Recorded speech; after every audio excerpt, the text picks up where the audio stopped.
नमस्कार दोस्तों, जय हिंद। आज हम दंड प्रक्रिया संहिता 1973 के बारे में चर्चा करेंगे। आज मैं दंड प्रक्रिया संहिता 1973 का पहला वीडियो सीरीज स्टार्ट कर रहा हूं। आज से हम लोग दंड प्रक्रिया संहिता 1973 पढ़ेंगे। तो हम लोग पुरानी दंड प्रक्रिया संहिता के बारे में थोड़ी चर्चा कर लेते हैं। जब हमारा दंड प्रक्रिया संहिता 1973 बना, इससे पहले भी हमारा एक दंड प्रक्रिया संहिता चल रहा था। वो दंड प्रक्रिया संहिता 1898 बना था। ये भी संपूर्ण भारत पर लागू था, लेकिन एक भी किस्म जम्मू कश्मीर नागालैंड राज्य में ये भी लागू नहीं था। तो ये भी जो जब हमारा पुराना दंड प्रक्रिया संहिता 1898 था, इसमें भी बहुत सारी कमियां थी। पुरानी दंड प्रक्रिया संहिता की जो कमियां थी उसको दूर करने के लिए हमारा क्या है, जो विधि संशोधन के लिए एक आयोग बना था, वो विधि आयोग 14 विधि आयोग का गठन किया गया है।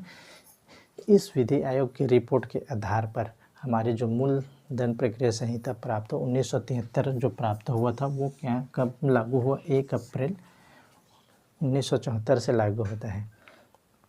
पुरानी दंड प्रक्रिया संहिता में उसमें बहुत सारी कमियां थी। उसकी क्या क्या कमियां थी? जैसे उसमें न्यायपालिका और कार्यपालिका को अलग नहीं किया गया था। पुरानी जो दंड प्रक्रिया संहिता था उसमें क्या है, तृतीय वर्ग मजिस्ट्रेट को क्या स्थान था। उसमें क्या जूरी सिस्टम प्रथा थी। इस नाम से क्या है, जो दंड प्रक्रिया संहिता 1898 में बहुत सारी कमियों को दूर करने के लिए विधि आयोग बना, और विधि आयोग के को 14 विधि आयोग की रिपोर्ट को स्वीकार कर पुरानी दंड प्रक्रिया संहिता 1898 के स्थान पर नई दंड प्रक्रिया संहिता 1973 बना, जो 1 अप्रैल 1974 से लागू है। इस दंड प्रक्रिया संहिता 1973 का क्या उद्देश्य था? इसका मूल उद्देश्य था ये है कि नैसर्गिक न्याय के सिद्धांतों का पालन करना था, न्यायपालिका को कार्यपालिका से अलग करना था, विलंब को टालना था, और क्या है, प्रक्रिया को सरल बनाना था। अब ये जो दंड प्रक्रिया संहिता है वो संविधान के किस सूची में रखा गया है? तो संविधान के समवर्ती सूची में रखा गया है, जिसमें राज्य सरकार और केंद्र सरकार दोनों इसमें क्या है, संशोधन कर सकता है। यह क्या प्रक्रिया विधि है कि क्रिमिनल ट्रायल कैसे कंडक्ट होगा उसके बारे में बताता है, कि गिरफ्तारी कैसे होगी, पूरा एक क्रिमिनल की प्रक्रिया बताता है कि क्रिमिनल में कैसे इसकी प्रक्रिया को अपनाया जाएगा। जो हमारी नई दंड प्रक्रिया संहिता है उसमें कुल 37 अध्याय हैं। धारा की संख्या इसमें 484 484। इसमें जो अनुसूची है, 2 अनुसूची दे रखा है। तो इस प्रकार हमारा जो दंड प्रक्रिया संहिता है 1973 हमको प्राप्त हुई। अब इसमें हम लोग देखें आगे धारा 1। अब हम दंड प्रक्रिया संहिता 1973 की धारा 1 की ओर आगे बढ़ते हैं। धारा 1 बताता है संक्षिप्त नाम, प्रारंभ और विस्तार। ये जो दंड प्रक्रिया संहिता है, कहाँ पर इसका विस्तार है उसको देखते हैं, और कहाँ पर इसका विस्तार नहीं है उसको भी धारा 1 में ही बताया गया है। तो धारा 1 क्या कहते हैं उसको हम लोग देखते हैं। तो धारा 1 बताता है संक्षिप्त नाम, विस्तार, प्रारंभ। आगे क्या कहता है, जो इसकी सब क्लॉज 1 है, इस संहिता का संक्षिप्त नाम दंड प्रक्रिया संहिता 1973 है। दूसरा क्लॉज बताता है इस विस्तार संपूर्ण भारत पर है। इस संहिता का विस्तार कहाँ पर है? संपूर्ण भारत पर है।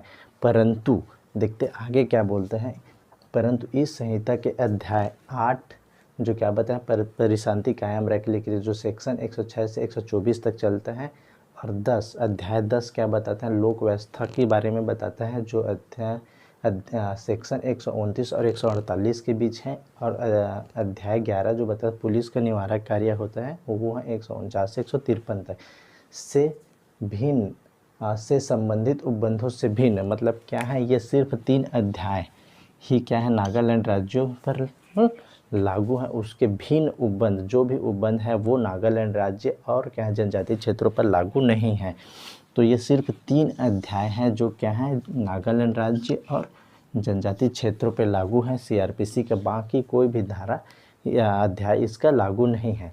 फिर इसमें आगे क्या बोलते हैं उसको देखते हैं। किंतु संबंध राज्य सरकार, किंतु और जो संबंध राज्य सरकार है, जो नागालैंड या जनजातीय क्षेत्रों के राज्य सरकार है, अधिसूचना द्वारा ऐसे उपबंधों या उनमें से किसी को भी यथा संपूर्ण नागालैंड राज्य या ऐसे जनजातीय क्षेत्र अथवा उनमें किसी भी भाग पर ऐसे अनुपूरक अनुषंगिक या परिणामिक उपांतरों सहित, मतलब जो है सीआरपीसी में अमेंडमेंट करके वो उस राज्य में नागालैंड राज्य और जनजातीय क्षेत्रों में लागू कर सकता है जो अधिसूचना में निर्दिष्ट किए जाएंगे। मतलब क्या बात है, देखिए नागालैंड राज्य और जनजातीय क्षेत्रों में CRPC के जो अध्याय 8 और 10 और 11 ये 3 ही ऐसा अध्याय है जो इन नागालैंड और जनजातीय क्षेत्रों पर लागू है।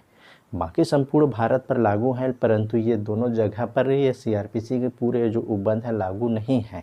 ये सिर्फ 3 अध्याय ही इन नागालैंड राज्य और जनजातीय क्षेत्रों पर लागू है उसके सिवा जो उपबंध है CRPC में वो लागू नहीं है। किंतु जो राज्य सरकार है वहाँ का नागालैंड राज्य और जनजातीय क्षेत्रों का जो असम जनजातीय क्षेत्र का वहाँ का है, तो वो जो राज्य सरकार है वो अगर उपांतरण सहित अगर चाहे तो CRPC को संपूर्ण या उसमें अमेंडमेंट करके वो लागू कर सकते हैं। अब हम देखते हैं जनजातीय क्षेत्र क्या है, इसको स्पष्टीकरण में समझाया गया है कि जनजातीय क्षेत्र किसे हम जनजातीय क्षेत्र मानेंगे। तो इस धारा में जनजातीय क्षेत्र से वे राज्य क्षेत्र अभिप्रेत है जो 1972 जनवरी के 21 दिन के ठीक पहले संविधान के 6वीं अनुसूची में जो जनजातीय क्षेत्र घोषित किए गए हैं। संविधान के 6ठी अनुसूची पैरा 20 में जिसे हम लोग क्या देखेंगे तो वो असम जनजातीय क्षेत्र में समाविष्ट है। पैरा 20 में यथा निर्दिष्ट असम के जनजातीय क्षेत्रों में सम्मिलित थे और जो शिवलांग नगर पालिका की स्थानीय सीमाओं के भीतर क्षेत्र में से भिन्न है। तो ये देखते हैं जनजातीय क्षेत्र जो 6वीं अनुसूची में संविधान के जो 6ठी अनुसूची में दे रखे हैं जनजातीय क्षेत्र को, उसको लिस्ट दे रखे हैं, वो है जनजातीय क्षेत्र। अब ये इसके प्रारंभ देखते हैं तो यह 1974 के अप्रैल के प्रथम दिन से प्रारंभ है। CRPC जो 1973 लागू हुआ 1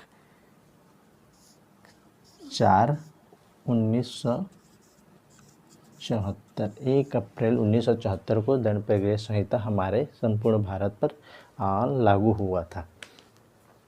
तो ये है इसकी धारा 1 बताता है जो संक्षिप्त नाम प्रारंभ और विस्तार।